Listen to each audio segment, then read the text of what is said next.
Hello, and we're here again, joined by State Representative Tesha Buss.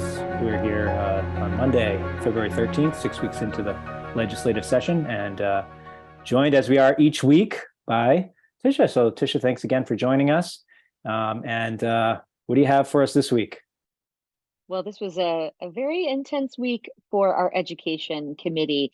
We were taking testimony on Wednesday morning when in our inbox popped the Sergeant of Arms letting us know that the Capitol Police were deployed to Montpelier High School. And when the police came back to report, so it turned out to be a hoax, but of course they can't treat it like it's a hoax. They have to treat it exactly as the threat that it is until they find out more information.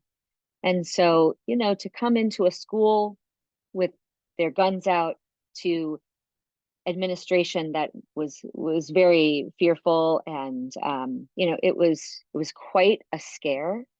And the governor has named it terrorism because it truly is.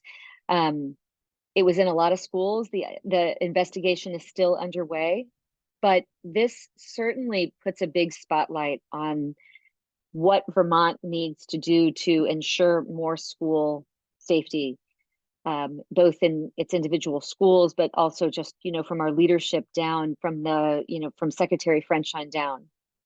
So he did a few weeks ago present some very bulleted points on school safety that he would like to institute statewide. Every school, of course, has their own ability to bring further information towards that, but there would be absolutely some measures in place at every single school. And one of them is actually something that I'm pretty sure, based on my attendance at Monday night's meeting at our supervisory union about a scare at the Woodstock Elementary School, it was at Pomfret Elementary. So when that came up, it was obvious that parents did not feel that our communication plan was sufficient to meet the level of threat. So I believe what will come out of that is that parents will become involved in creating a safety plan. And I think that's really important. I think it's really democratic, and it's how things should be. I think that it can be different parents than the ones that are also serving on the school board, because we have to spread out some resources and get different perspectives. And sometimes school board members, I think, can be so involved that you really need someone on the outside to also contribute. So I'm really hoping for, positive and collaborative engagement with our families and with the administration of each school and the supervisory union to make some great choices on how to handle these situations in a clearer and more productive way in the future. Mm-hmm. Yeah, and can you talk a little bit more about what happened in the school board? I mean, in the Windsor Central Supervisory Union board meeting that you were at this past week, and I know that it was quite a turnout. I read that there was 2 hours of public comments, so I'm sure there was emotions were at a high. And just a little plug: we'll be getting that recording, and we'll be airing it on Cuba Valley TV like we do with all of the WCSU meetings, so people can tune in later this week to that. But I'm just wondering about your experience and what the temperament was in the room, and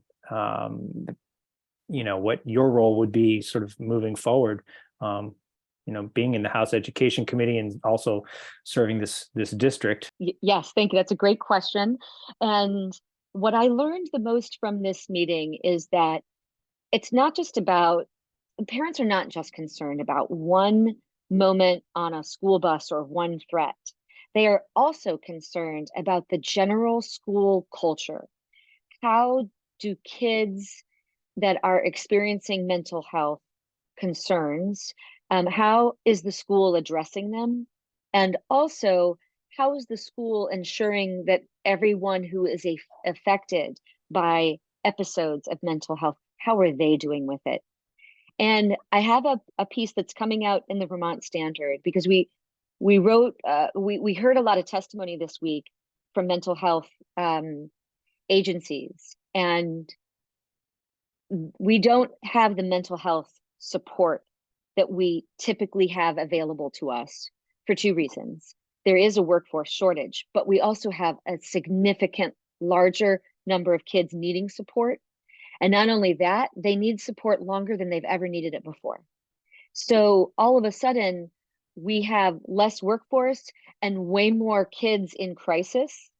And that creates a very large and significant issue that, at the state level, we're going to work on shoring up our designated agencies. Those are the agencies that are put in place to provide mental health support to the kids in school. But they not only help the kids in school, they help the kids' families, so they can go outside the school and into the family world. What the schools have had to do is hire more staff because they're not in a position to say, sorry, we can't take that kid. It's a public school. They have to take the kid. The designated agency can say, we're at capacity. We can't take the kid. So then the school hires a mental health professional, but that mental health professional cannot go into the home, which is sometimes where the big body of work needs to be done to support a child. And the other issue is that the school cannot draw down Medicaid dollars that will help with providing service to that child either. The designated agents can, but the school cannot. So then it provides a not excellent use of our taxpayer dollars. So it's a huge priority for the legislature. It's already underway in a bunch of different committees because it's, in commerce and it's human services. So, it'll take a little bit, but our attention is very, very focused on this very acute problem in our schools. Yeah, I mean, and it's certainly not isolated incidents. I mean, you talk about the incident that happened in Montpelier, this incident that happened in the Windsor Central Supervisor Union. I didn't realize it was at Pomfret Elementary, but there's a number of these instances happening statewide. Well, I might be wrong about that, Patrick, because I know the teacher because she used to teach my child. I thought she was in the 5th grade, which would make it Pomfret, but please forgive if I have this information. No, but I guess my point was that these aren't isolated instances. These are happening region-wide, statewide, with the bullying and the gun threats, whether they're made up or fake or not, and there's just a lot of issues, and it's related to the mental health and bullying. And I don't know, there's probably no easy answers, but you're in the right position for thinking about these things. I'm sure on the legislative level, being in the House Education Committee, and I can't imagine that's all you're working on. So, do you have any other quick bullet note highlights before we let you go? Yes, I mean, I am working certainly on some different things for my own passions, which is to figure out how to provide more housing for our workforce. Some of the bills that are coming up will, potentially create rental registries to ensure safety for short-term rentals. And then also work on a potential surcharge on second homes that will either go into the education fund or potentially go into housing projects. If it goes into the education fund, it automatically, and in theory, should reduce our homestead tax rate. And that would be a really strong goal of mine. When I went door to door, the thing I heard the most was it's so hard to afford to live here, and our property taxes are a huge part of that. So, second home ownership certainly drives up the property value. So it would make sense to add a surcharge to help level that playing field a little bit for we homesteaders. Very good. Well, thank you again for your time.